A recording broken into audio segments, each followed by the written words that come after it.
Hello, welcome to another episode of the Pivoted Success Podcast featuring Sean Cochran from TCC Canada and myself, Jared Goldsmith from eSAX Virtual Events. We're very pleased today to be welcoming two of the leading membership team of the Ottawa Network for Education, Heather Norris and Albert Wong. Thank you so much for joining us, folks. Thanks for having us. Thanks, Sean. So let's talk a little bit about, we love having multiple people on stage from the same organization, so we could ask you both the same question. Let's talk a little bit about you, Heather. Talk a bit about who are you? What's your background about? We'll ask the same question to Albert, and then we'll ask what Onfi is all about. Sure, absolutely. So I have quite a varied history working in diverse sectors from healthcare, so public, private, not-for-profit sector experience. I've been in the not-for-profit sector now for probably about 12 to 15 years. And really sort of entrenched in supporting these local community organizations that provide the necessary programs and services that our communities need to be vibrant and relevant. I wasn't someone who set out on my professional journey thinking or planning to work for registered charities or in the not-for-profit sector. But what I was able to do is build a lot of diverse skills and expertise along the way from working in the public and the private sector that I was then able to bring into and integrate into working with and supporting the not-for-profit sector, which is such an incredibly important sector in our communities. And also, I think, a really important part of the economic engine of our communities, because it is a large sector, employs a lot of people, provides a lot of programs and services. And like I said, the necessary programs and services that our communities need, from arts and culture, sports and recreation, education, a real gamut of the services that we need that people access, some people every day on a regular basis, but don't necessarily think or know that they're accessing a service that's provided through a registered charity or not-for-profit organization. Yeah, I'm very pleased to hear you bring up the word community, because that really is at the heart of what all of us strive to be part of and engage with. So thank you very much, Heather. Albert, same question. Yeah, similar to Heather, I've had sort of a variety of roles prior to arriving at Onfi. I've worked in the private sector and the public sector. I actually grew up in Ottawa and I went to Nepean High School. And by trade, I became a chartered accountant. And so I was in accounting for about 10 years and tried different industries. And it just came back to nonprofit, which is what we're in right now. This is my favorite sector. It's a joy to be helping, working with the community, helping kids, achieve their dreams.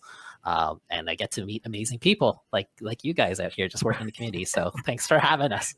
Oh, thank you, Albert. I mean, it's a very different feel from sitting behind a file working on a tax return, let's say, being an accountant, versus creating programs and activities that change people's lives and shaping the future of children. So it's a good lead-in, actually. So let's start with you, Albert.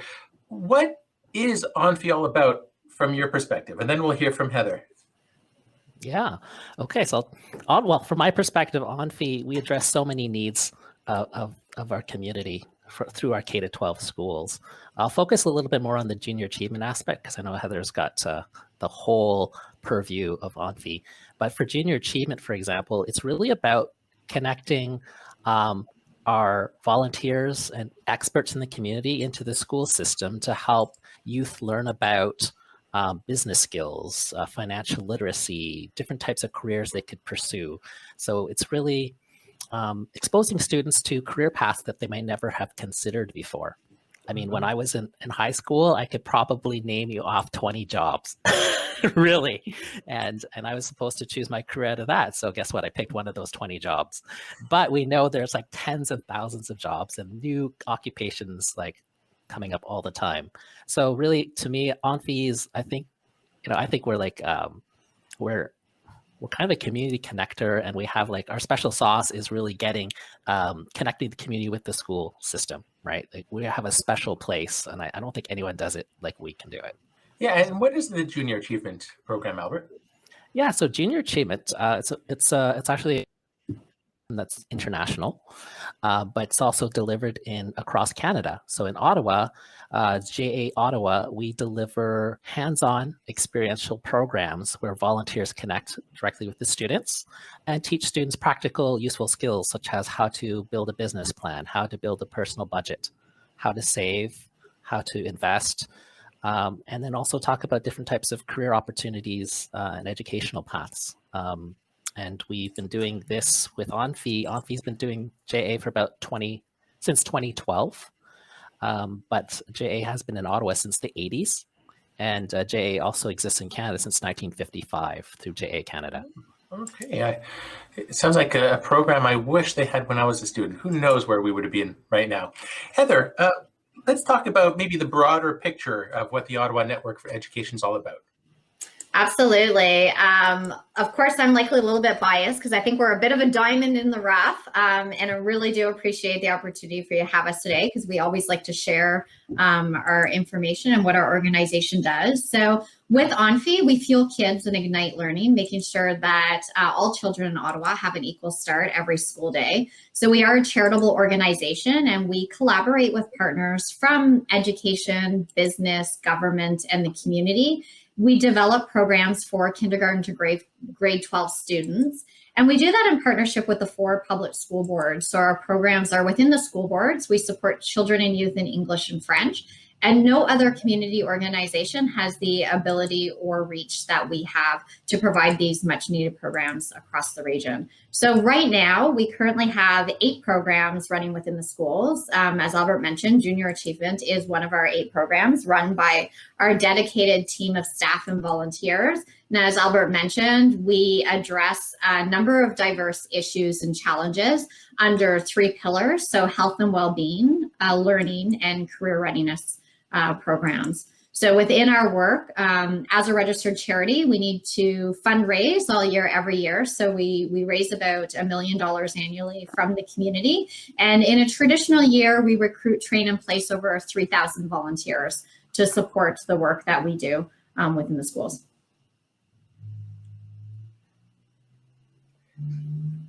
Let's talk about how you were both affected by COVID. Let's talk about the personal side first, and then we could talk about how the organization was affected. So Heather, let's start with you. If you wish to share some of your personal thoughts about dealing with COVID. Absolutely. So I think, as we often hear, and I can certainly attest to in my own experience, is we are all riding this wave together, but I think we're all in a different boat and everybody's experience is a little bit different. So for myself, I live alone, so it's a little bit of an easier transition for me to be working remotely because I don't have to manage other sort of personal and family sort of responsibilities within my own home. So that piece, I can be sort of as efficient working from home as I can be at the office. But certainly, like everybody else, I miss the social interaction. I am a very social person, so I miss the events that I was going to, haven't been able to see family and gather in that way, but have certainly really endeavored to jump into and use technology to connect with my family virtually, to keep connected and check in and make sure that that everybody is doing okay. Yeah, speaking of connections, my nephew had his bar mitzvah last week on Zoom, and it was I couldn't go there because they closed the borders. So it's oh yeah, wow. It's something. Albert, over to you. How were you and your family affected by COVID? Yeah, similar to Heather, like I'm a pretty extroverted person, and I liked those events that we used to, get to see each other at, like the eSAX. So when when those events had to go online, I found that I was actually having more time at home with my wife. So that actually helped a little bit there to be able to focus inwards. I'm really active in playing tennis. So last summer was a pretty good tennis. We were able to play tennis and still social distance. But now with the 3rd lockdown, everything is closed. So that's, for me, I'm having more difficulty, I guess, in staying in shape. So I'm just incorporating more daily walks where I can. Yeah. And in terms of working from home, when I was in the high tech sector, I worked from home for a couple of years. So it wasn't too much of a a change to go back to working from home. So with the drastic change we sort of all experienced, no matter what sort of sector we were in or where we were, basically, I mean, we hear a lot about some of the hardest hit industries like travel and tourism and the retail sector and things like that. But I would imagine the not-for-profit area would be pretty bad as well in terms of the impact, because I can only imagine the amount of live events and other opportunities for you to do outreach, fundraising, and all that sort of stuff that kind of just disappeared overnight. Yeah, that's a great question. So I can honestly say that we are one incredibly grateful organization and have had and received a really positive response during COVID. Unlike some of our other not-for-profit and charitable organizations in the community, particularly ones that focus on group type membership events, so arts and culture, sports and recreation, those organizations obviously are having a tough time. I would say overall as an organization, we've had a successful year. It hasn't been easy, but our success in part has come from the ability of our staff to be nimble and agile and resilient in maneuvering our programs and maneuvering programs successfully that have then lent themselves to opportunities to be able to apply for COVID response emergency funding. Certainly our school breakfast program, as we headed into COVID response and started creating school breakfast replacement kits being delivered in the community, while the need, food insecurity is growing, the need is great, but it also means that at the same time, we've experienced some significant support for food security and from all levels this past year. So from the provincial government, so from different levels of government, increased funding came in this year. And we actually witnessed an unprecedented increase in individual donors this past year.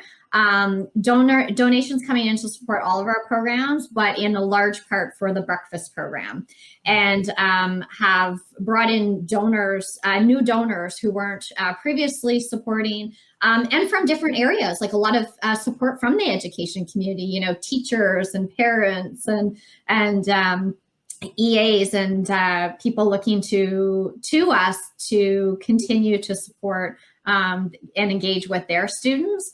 So we have found ourselves in again, a unique and in a grateful position, because one of the challenges that we face is also one of our greatest opportunities, which is the fact that we are a unique organization that has 8 different programs.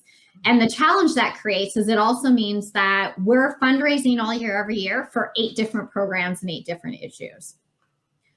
But it also, in an environment like this, lend itself to the fact that we're not a single issue organization. And if you're a single issue organization right now, and if you happen to be one of those organizations that can't function or execute or maneuver, you know, just in terms of what you're able to do in this environment, it's a lot more challenging. And we have all 8 of our programs have successfully maneuvered, not only to respond in the COVID environment in and out of schools, and most of them are piloting new needs identified by teachers and schools. So we've been very grateful that way. But I can also honestly say, you know, we do experience and have significant COVID fatigue. Our entire team we're agile and resilient, but we're also tired. The maneuvering has been constant. The pace of change has been constant, and we're doing a phenomenal job at keeping up. But also look for that light at the end of the tunnel. Well, you know, no kidding. Oh, sorry. Go ahead, Sean. I was just going to say, no kidding, with the fatigue and the intensity, especially with the sort of almost daily changes that we're sort of thrown into when you think you're over the worst of it, and then, oh, a third wave. Oh, no, what do you mean? You said 2 and we were done. But all those sorts of things. But for you, I mean, it's so great to hear that the community's been supportive and still, you've seen even more from sort of independent donors and things like that, because it's nice to see people supporting everybody during these hard times, especially when you're able to. So if you could take us back to the beginning, sort of mid-March, you probably had a bunch of events planned out that you're going to be going to and all those sorts of things. Tell us how that transition was for you and how quickly you were able to sort of spin and rotate and figure out what to do. Yeah, so one of the things that I also like to share, just as a reminder, is that prior to March 2020, when COVID hit, we had actually started that school year in September with unprecedented roving school strikes that had never happened before across all 4 school boards. So from September to March, we were already in this continuous mode of, okay, this school board is closed today, so we need to adjust our programs. So we were already acting nimbly and agile towards the school board and the teacher needs by the time March hit. I think, again, our breakfast program being our largest program and food security being so important, within 2 weeks of the extended school closure in March, we started executing school breakfast replacement kits with 50 local community partners, local food agencies and community houses to get kits out into the community. We knew that when the schools closed, that it wasn't a question of were we or weren't we going to offer a program. It's how are we going to get it out there and how quickly can we do that? And at the same time, all of our other programs moved very quickly to virtual and digital formats. So we were really able to sort of successfully continue supporting teachers and students with volunteers and doing it in a virtual way, continuing to successfully run the JA program with mentors virtually now who no longer have to drive or commute to get to supporting a program and finding some efficiencies, doing virtual coding.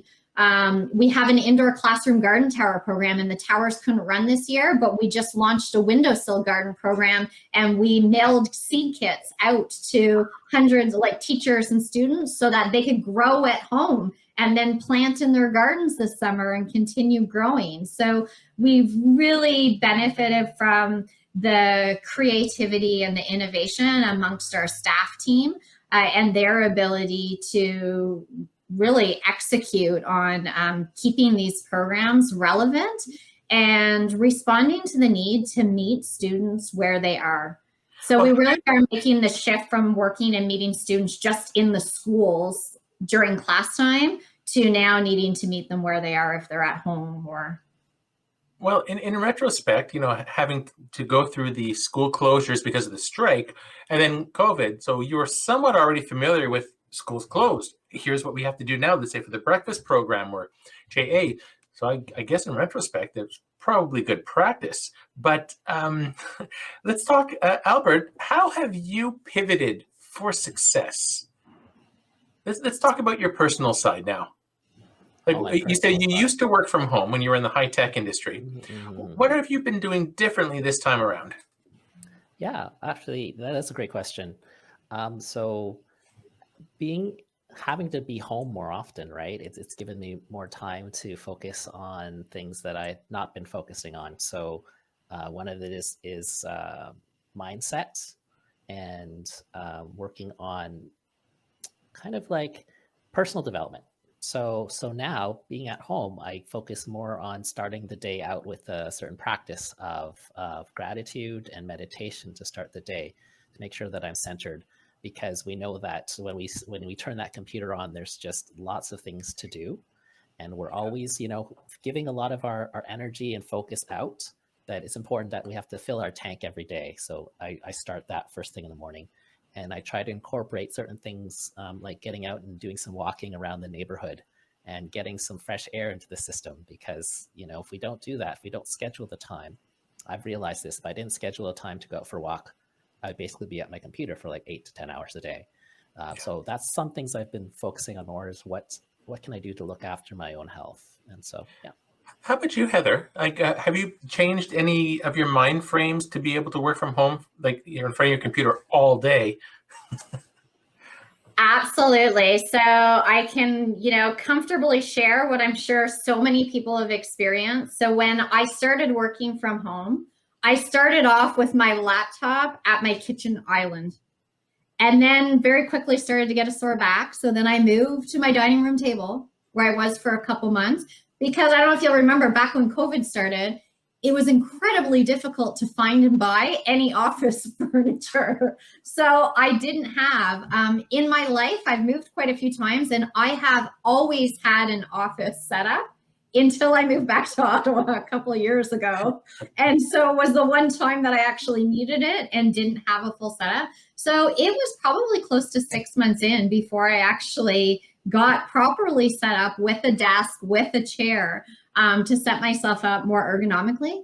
And what was happening is, particularly when I was set up at my dining room table early on, it's very, very difficult to disconnect from work, because if your computer is there and if you leave it on, you're always hearing it go off. So I started implementing for myself, shutting down at the end of the day, but particularly on Fridays, I'd load my laptop and all my books into a little basket, and I'd put it in the closet for the weekend so that I could find space away from work. Now that I've been able to set up a separate office space that I can, shut down and move to a different room at the end of the day, that's helped. I also, I'm a runner. I run outside all year. So the good thing is that COVID or no COVID, I've still been able to sort of maintain. It's really important for me, for my own sort of mental health and wellness, to be able to continue to get that exercise.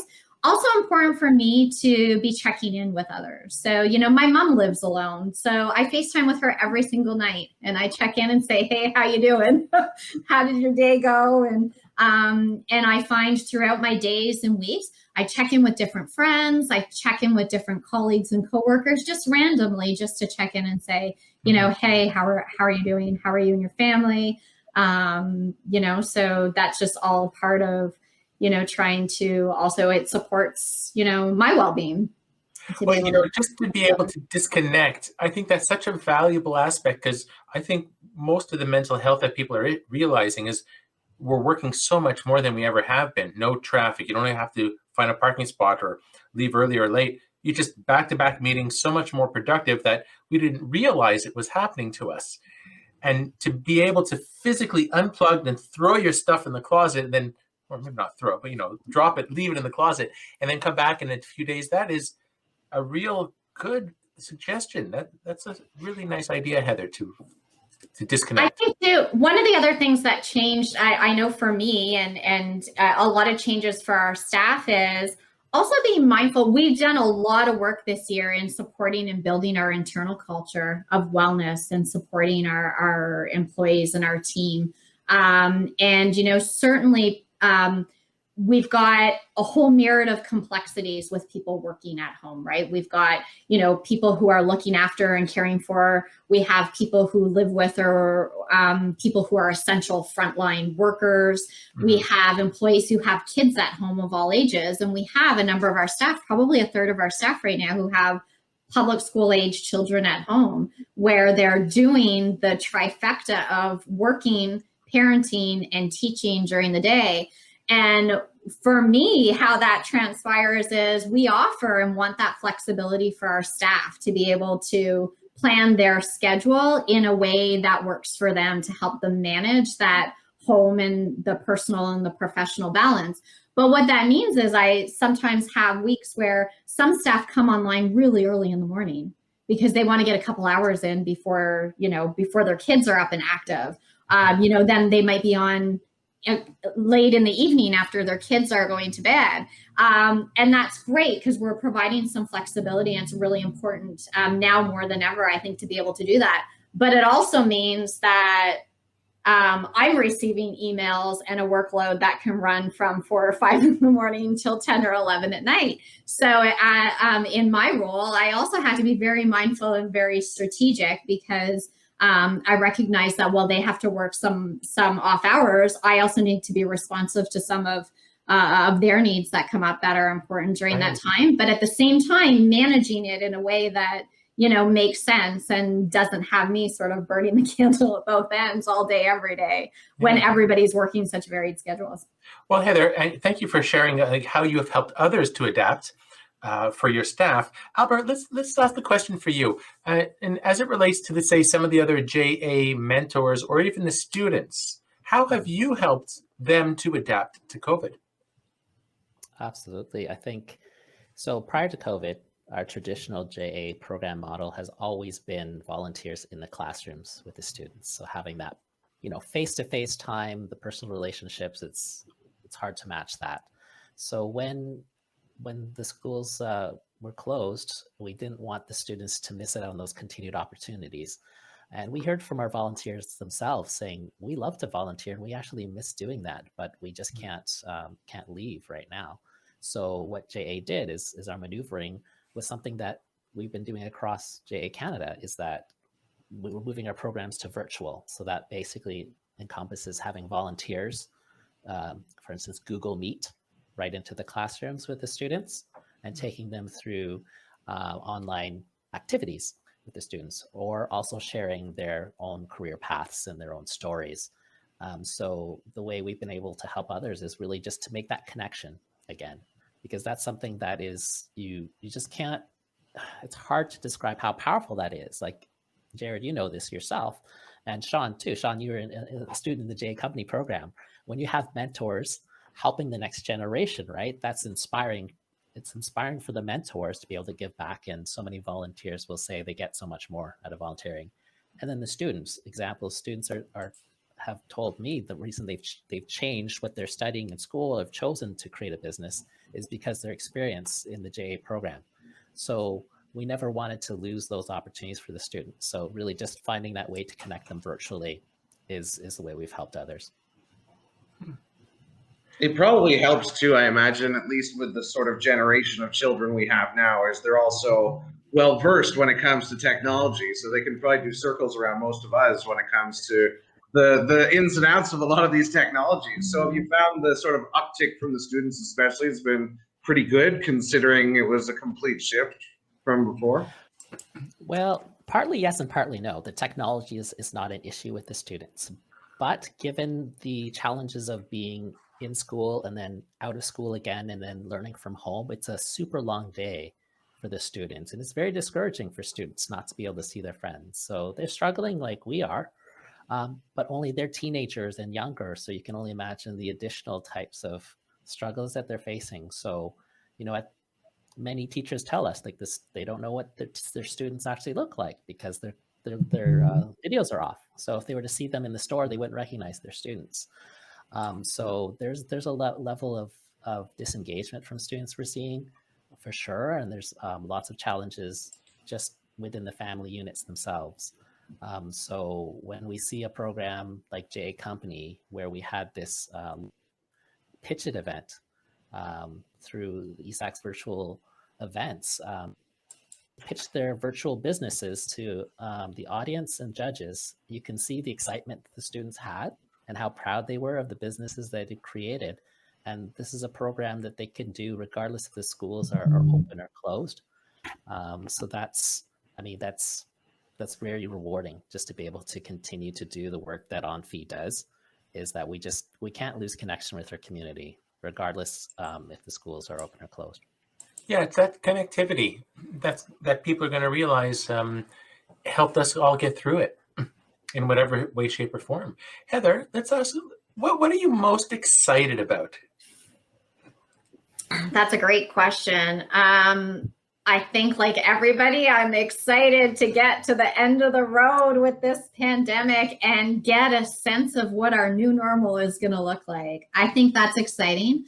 I think we have a lot of opportunity right now. One of the things that we haven't been able to do, just because we've been so entrenched in a continuous heavy workload, is we have not yet had the time, and given we're still in the pandemic, we haven't had the time yet to reflect and look back at all that's been accomplished, all that's changed, how and what and why things change, what we want to keep that change going forward. And I think it's really interesting in this environment because outside of COVID, not everybody likes change. And generally, if you talk to people, there's a lot of people who would prefer, who prefer things status quo. And what we've seen this year, and particularly, I can speak for Onfi, is our team who has been so resilient and agile, and even for those who might not think they like change, they really have done an exceptional job adapting and moving and maneuvering in this environment. So we've sort of been thrust into change management, at a very hurried pace. And I don't think we've had time yet to reflect on how well people have actually managed through this and so successfully.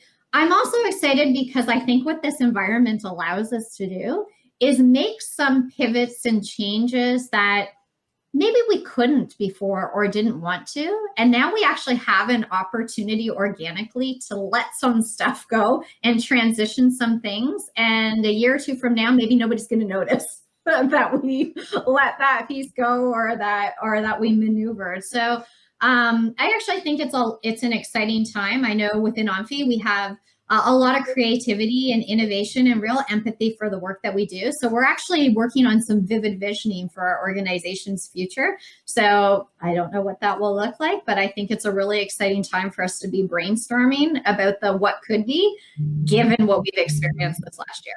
Do you think most people are looking forward to working from home once everybody gets the vaccine and we are allowed to associate it again?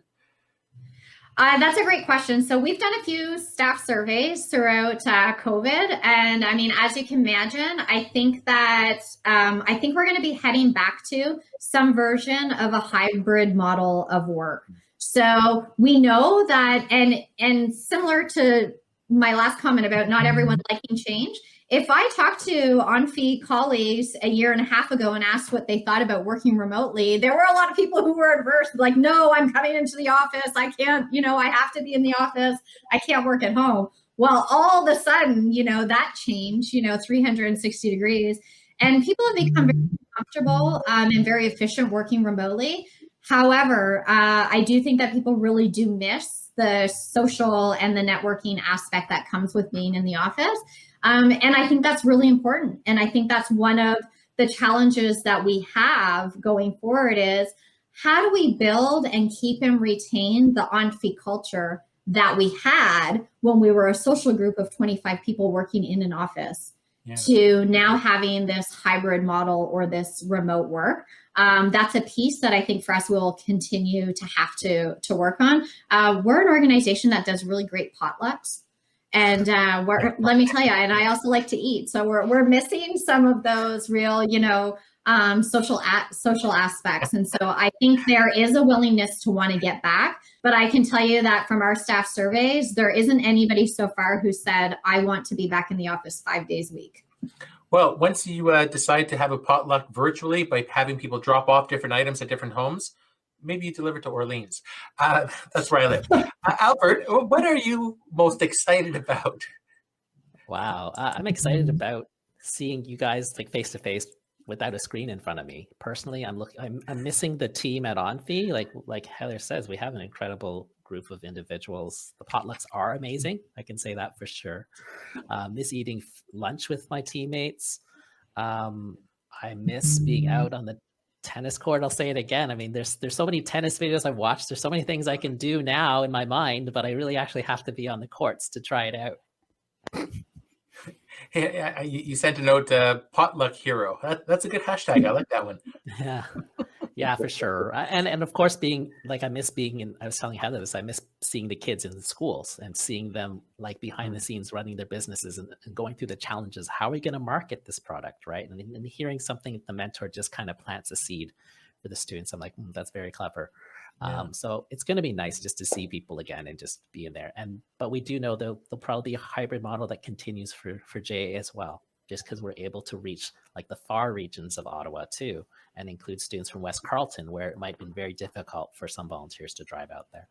Yeah, actually, That's one of the big things I love about all of this is it's forced everybody into change because, like you said before, we're very resistant to change as people, but we're actually amazing at it when it comes down to it. If you had to do it, well, we can do it, but we just don't want to because it's a pain, right? So I think it's forced a lot of people to see that sort of remote work, remote life, all this stuff is possible, but we still do long for that social interaction because we are social animals. I mean, it is something that really is intrinsic among people, but especially with students. And I mean, I always feel worse for the kids because this is so impactful for them. Because to us, I mean, once you get into your 30s, 40s, 50s, another year, oh, that's just a year. But I mean, in your teens and stuff, a year is pretty drastic. And now we're moving into year 2. So my hope is, like you said, Albert, is just some more inclusivity on the outside of this so that we can incorporate people that may not have the ability to travel or the funds to be able to make it out, but still want to be able to participate and can do remotely. So I think it's very exciting for what we can accomplish later once we have the opportunity to choose what we do rather than be sort of forced upon us, right? Speaking of choice, let's talk about putting your future hat on about the organization's future. Heather, let's look maybe a year down the road from now. So a year down the road, I think and expect that we're still going to be very much, as Albert mentioned, in this hybrid model of having mentors and volunteers, both supporting our programs virtually and hopefully in class. I think what's been a really unique experience this year as well is the fact that not only have we maneuvered our programs in this environment, but almost every program this year has also piloted something new within their program based on new needs. So it's been a critical year for us to be responsive to the needs of the students and teachers. And so what I think we're going to see a year from now is that a pilot that we started, with one school board is going to have interest from the other school boards. And I think that we're going to see sort of that expansion continue, hopefully on the success of these pilots. I think that what we're also seeing is that the needs continue to grow. And so while we're able to offer virtual support, again, it allows us to meet students where they are and not just if they're sitting in a classroom with their teacher in class. So I think you're going to see us looking for opportunities and partnerships and really looking to meet the students and youth where they are. To continue to provide, the necessary supports for their student well-being and student success. Mm-hmm. Albert, what about the JA program in a year from now? How do you envision that to look like? Yeah, actually, because we've tried many different things, I would say that we're going to see the JA Pitch It to Win It event come back in the second year for sure. We're going to see the programs that are the most in need and to continue on. So we're going to learn what's worked. We're always gathering feedback from our teachers and students and mentors to see what we can improve. Mm-hmm. And the programs that just aren't receiving the pickup for whatever challenges we're seeing, we're not going to be able to put as much time into that because all of our resources are so stretched right now. You really have to focus in on where you get the biggest impact and the best pickup. So it's been a year of testing things. As Heather said, we're all piloting really new initiatives and we're learning some really cool things out of it. So I'd say JA, we're going to be strong, but we might have a different menu of programs than volunteers are used to seeing. Right. What about some words of wisdom for people who are listening or watching today? Albert, let's bring that over to you. I think back to actually the words of wisdom that the 7 entrepreneurial judges had for the students. And I think it applies to many of us. Don't be afraid to try new things. And if it doesn't work out the first time, right, just see what you can learn from that experience and don't give up so readily. Talk to people, ask people questions, get feedback from your customers, your volunteers. People are really willing to have a virtual coffee with you, right? You just ask them for some time, as well as make sure you do your research and understand your finance as well. aside from that, it's just just continue to try things, and don't be afraid of failure. We got to embrace that failure, because that change that you can really learn from that and apply it to the future.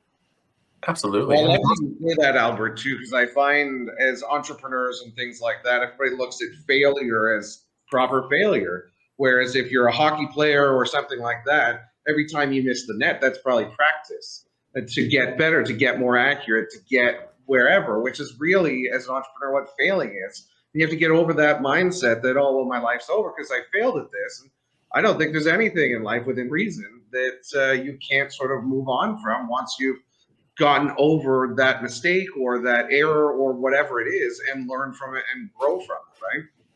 Mm-hmm. And you know, so often you hear from entrepreneurs who made it big. They sold the Shopifys, they did this, that, but you don't hear about the 5 times they went bankrupt and the 10 businesses that folded. It's all those experiences that enabled them to be successful in the future. And that's a great point, like Sean and Albert. You know, the failures, well, are they failures? They're learning experiences. We have to get rid of that stigma. How about you, Heather? What about some words of wisdom for those watching? Yeah, I think further to what Albert said too, I think we've talked about a lot of good reasons for people moving forward not to be afraid of change, and maybe even instead of that word change, to think of it and look at it as opportunity. And when we embrace opportunity, still some things work more successfully than others, but they're all learning opportunities. I think the other thing that I mentioned earlier around, you know, finding a way or a system that works for you to be able to shut down your technology and close your work at the end of the day. I've also been someone who's always strongly believed, and I do not sleep with my cell phone.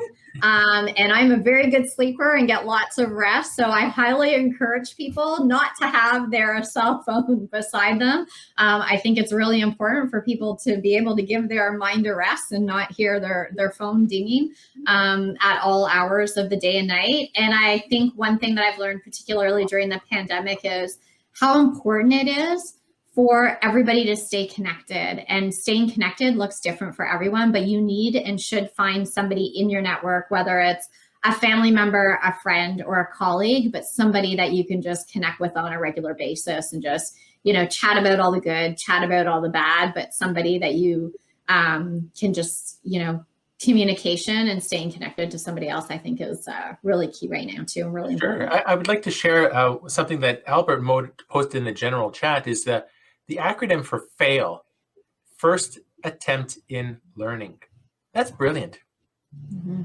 Very, very well done, Albert. So we're coming to near the end of our segment today, but what can the community do to help for the Ottawa Network for Education? Heather? We are always looking for support and raising the awareness of our programs, of the Onfi name, of all the great work and that we're doing with the children and youth and in partnership with the school boards. I mentioned earlier, we fundraise all year, every year. And I can also say that in maneuvering our programs and running a breakfast program for remote students and in class is very expensive, and the needs are great. So we are always welcome to donations and people who want to support our organization or one of our programs, and volunteers and mentors.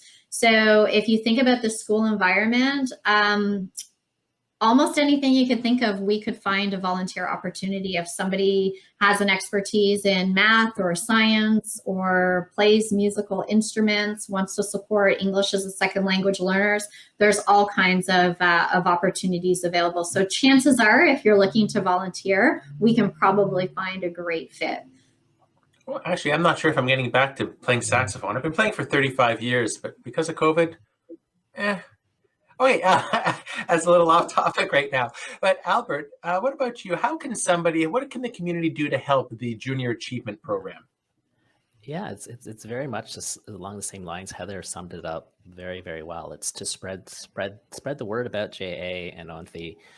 We need we need donors and funders, investors and sponsors to support the program, so we can continue to run these programs in the community. In terms of mentors and volunteers, there's always a place for people to give back what they know to the next generation. How those programs look are evolving right now. So certainly reach out to our organization. Fantastic. Yeah, I've always been such a huge supporter and fan of Onfi and JA in particular. And even Sean, like we mentioned earlier, went through the JA program when he was younger. Yeah, not just once, but I think 3 times.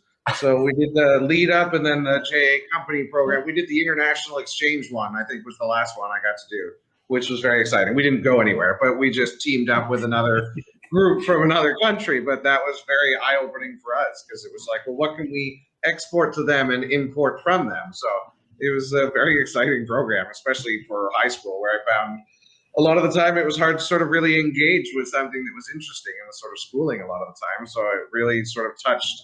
And look at me now. I mean, I'm an entrepreneur. So, I mean, I think it must have paved the way for that, I would say. Yes, we'll take full credit, Sean. JA. Yeah, absolutely. and I should say congratulations to you, Sean. Congratulations on being nominated for 40 Under 40 this year.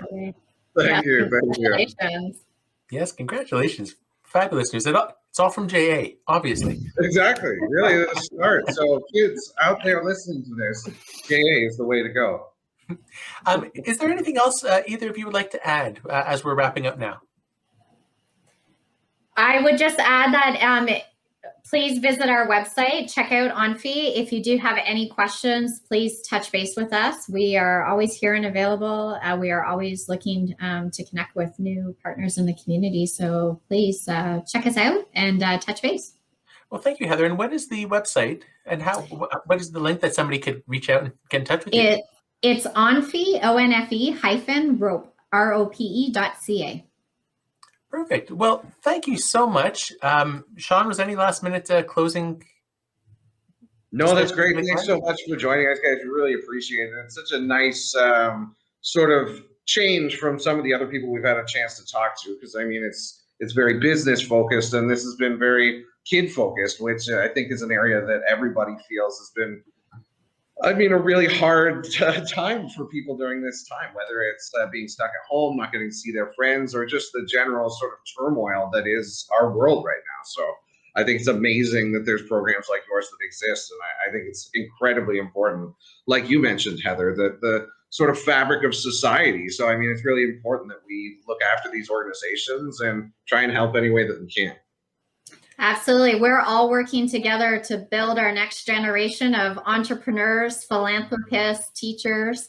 So it takes, as you mentioned earlier, Jared, the village to help raise the village and the community to raise a child. So it's all the work that we do together with all of our collaborative partners and stakeholders and funders that make what we do possible. So we're one grateful organization. Fantastic. Keep up the great work. So thank you so much. Today we were joined by Heather Norris and Albert Wong from the Ottawa Network for Education on the Pivoted Success podcast, hosted by Sean Cochran from TCC Canada and myself, Jared Goldsmith from eSAX Virtual Events. Stay safe, everybody. Thank you so much.